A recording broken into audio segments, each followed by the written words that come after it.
So the gearbox seems to be turning over nicely. Like I say, we won't adjust the motor just yet. It does sound like it's firing nice and sweet, nice and smooth. To be honest now, we could probably get this installed until we're going to get a baseline, but I want to do the lipo mod first. So let's put that screw to one side. So we'll actually clear this out and take a look at what's turned up in the post for us today in terms of batteries and connectors. So let's see what we have.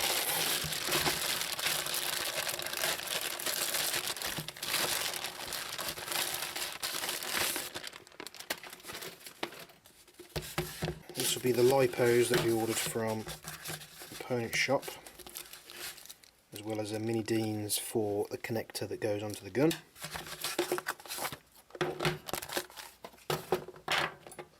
As you can see, we will be running these on 850 milliamp 7.4 30C lipo batteries, coming on a little mini Deans connector as well.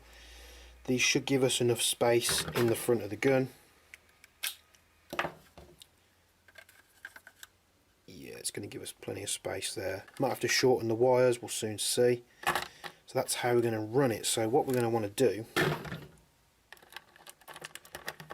is get some wires, put onto the electronic parts of the gun, and then we'll leave the wires just hanging off the front end for now, because we're going to want to determine how long we want the wires to be, as well as where we want the Deans connected to be, and the wires, how long we want them to be on the batteries. So we'll get the electronic components back, we'll put some wires on them, and then we'll get that reinstalled back into the MP7.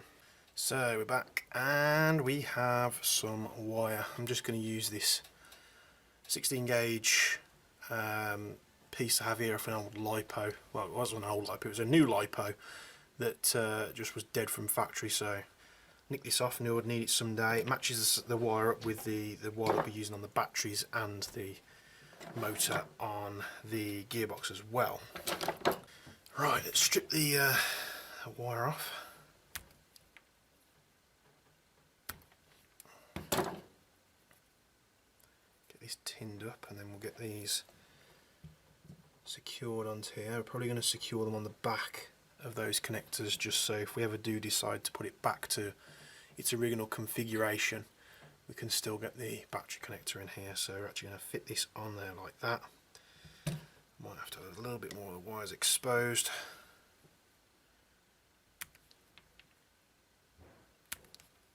Great little nifty tool if you can find them, by Rolson. A pair of wire snips with a wire puller in the handle as well. Let's get these spun up. Let's get these tinned.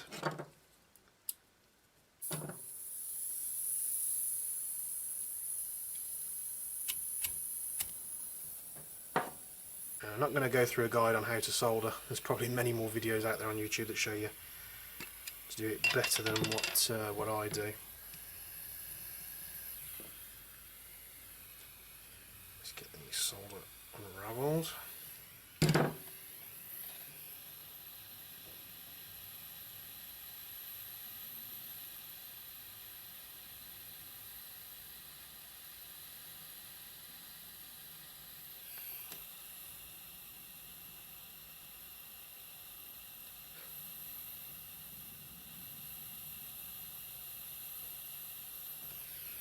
Make sure they're tinned both sides, which they are. Keeping this connector on here for now, just because it's going to make it easier when threading the wires back through the body of the MP7. These popped on there.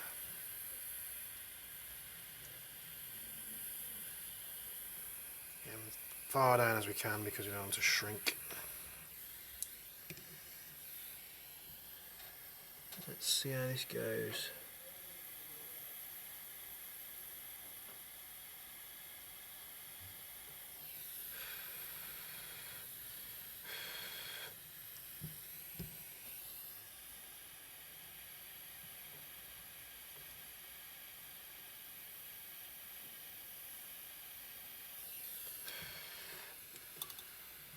fairly painlessly. Let's get this wire added.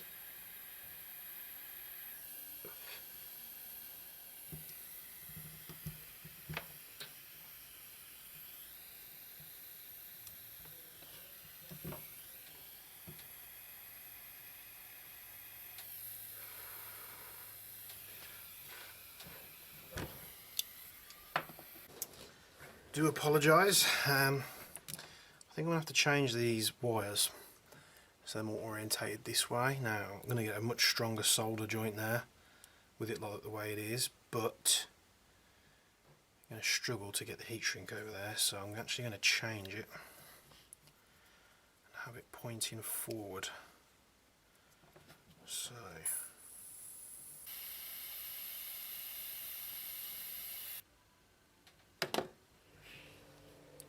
let's get this cut off. Actually going to try and do is just squeeze the connectors out so we've got a bit more wire to play with, like so. That way we don't have to cut it where the connector ends, which is usually a lot further down the wire, so you sort of be cutting it about here. We can actually move it up and get a bit more use out the rest of that wire. So let's do it again, cut these wires off.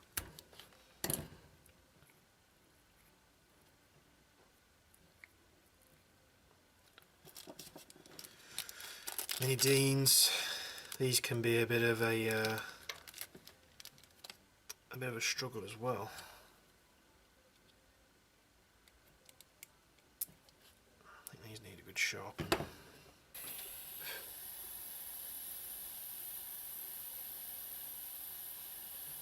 In soldering I always tend to do the wires first, because we can tin the wires up,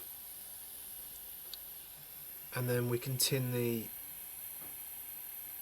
connector itself, and then by the time we've actually tinned the connector, these wires would have cooled down enough where we can put the heat shrink on without them shrinking as we put it over it. You have to be very careful with these little Mini Deans, because they do like to bubble and melt.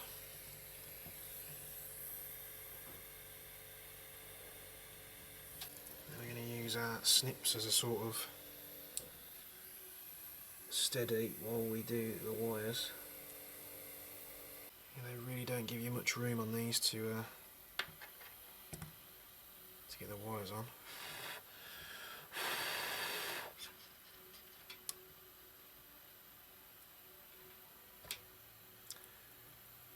And especially with Dean's connector, these are the same as Dean's connectors, so always think, if you always look at the connector as a T, the bar at the top is always the positive. Most of the connectors do sort of show it on there. We're on.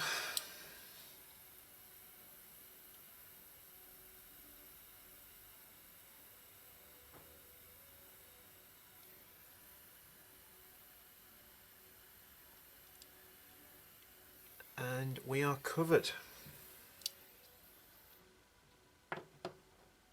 So let's pop this back in.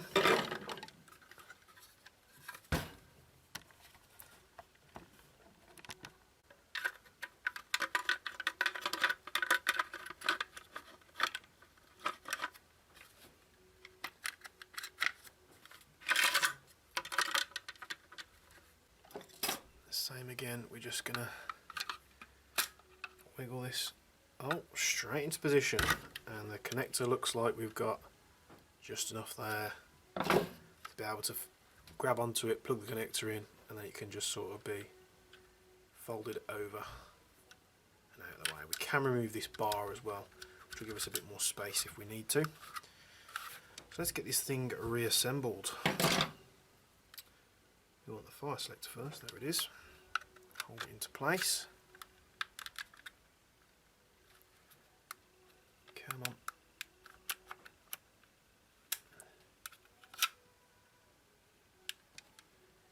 You're gonna work. There we go. keep going to grab a trigger and it's not there. So I'm going to reverse the process that we did in one of the other videos.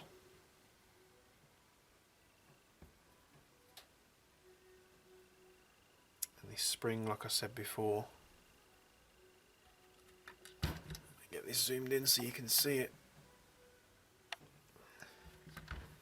This spring fits in like that.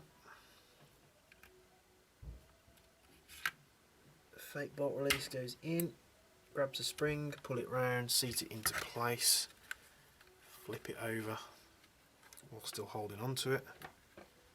Other side of the lever it goes on. If I can actually pick it up, we have the little split pin. Might actually be able to just push this into place.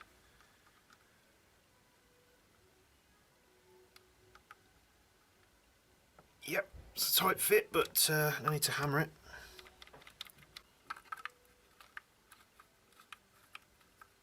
Trying to keep this in frame for you. There we go. Go on, there we go. Into place. You get the pin. Remember where your serrated edge was and which way you punch this thing out.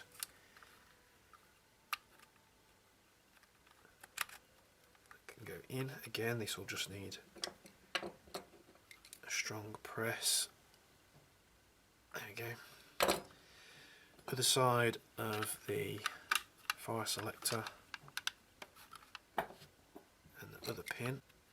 There we go. We knocked it out from bottom to top, so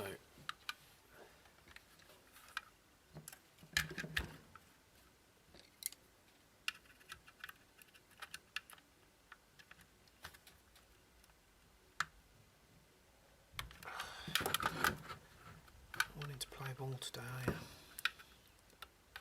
There we go. Bosh, in. So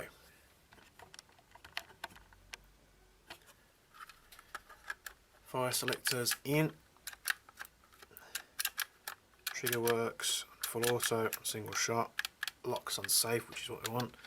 Fake bolt release in. That does bugger all anyway, so we haven't really got to test the function of that. And that is our electronics in. Lipo mod in. Let's test the battery fitment. And you can find these batteries on Component Shop's website. Comes into place when the gun's on safe, on fire even. There we go. Just need wiggling past there, so we can actually push this a good inch or so into the gun. Connector will come round, fit into the mini Deans. That'll get pushed into the gun, cap will go on the front, and we're good to go. So yeah, that is Lipo mod complete.